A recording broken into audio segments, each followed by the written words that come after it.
পারে বিয়ের সম্ভাবনা, কেন থাকবে না সাকিবের সাথে আমার বিয়ের সম্ভাবনা? আজকে ক্যাপশনটা দিবেন যে সাকিবকে নিয়ে আমি কোনো বাজে কথা বলি নাই, আমি 50 লাখ টাকা ইনকাম করলাম, আমি এখানে কেন, আমি তো বিলিনিয়ার্স। তার যে প্রডিউসাররা আছেন তারাই চাচ্ছে যে বিদেশি নায়িকা নিতে।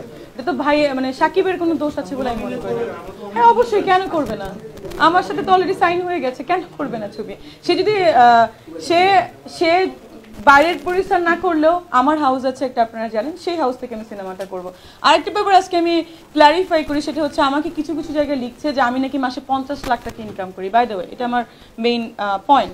আমি 50 লাখ টাকা ইনকাম করলে আমি এখানে কেন, আমি তো বিলিনিয়ার্স। আমার তো আসলে এখানে একটা পার্সোনাল জেট নিয়ে আসা প্রয়োজন ছিল, মানে আমি মনে করি। তো 50 লাখ টাকা এটা কি গাছে ধরে? আমি কখন বললাম 50 লাখ টাকা আমি ইনকাম করি মাসে? তারপরে আমি বলেছি দুবাইতে নাকি আমার বাড়ি আছে। দুবাইতে কই আমার বাড়ি আছে?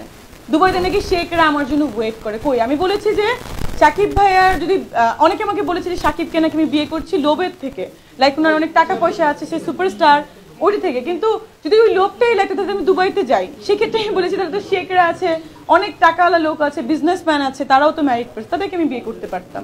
আমি কিন্তু ওই ক্ষেত্রে বলেছি, এর বাইরে কিন্তু আমি কিছুই বলি। আজকে ক্যাপশনটা দিবেন যে সাকিবকে নিয়ে আমি কোনো বাজে কথা বলি নাই, আমি তাকে রেসপেক্ট করি, তাকে ভালোবাসি, পছন্দ করে, হি ইজ দ্য সুপারস্টার। আমি কেন বাজে কথা তাকে নিয়ে বলবো? আর তার যে ফ্যান ফলোয়ার্স আছে আমাকে নিয়ে অনেক বেশি ট্রোলিং করছে যে আমি তাকে নিয়ে বাজে কথা বলছি, কিন্তু কোথায় আমি বাজে কথা বলছি? হ্যাঁ অবশ্যই থাকতে পারে বিয়ের সম্ভাবনা, কেন থাকবে না সাকিবের সাথে আমার বিয়ের সম্ভাবনা?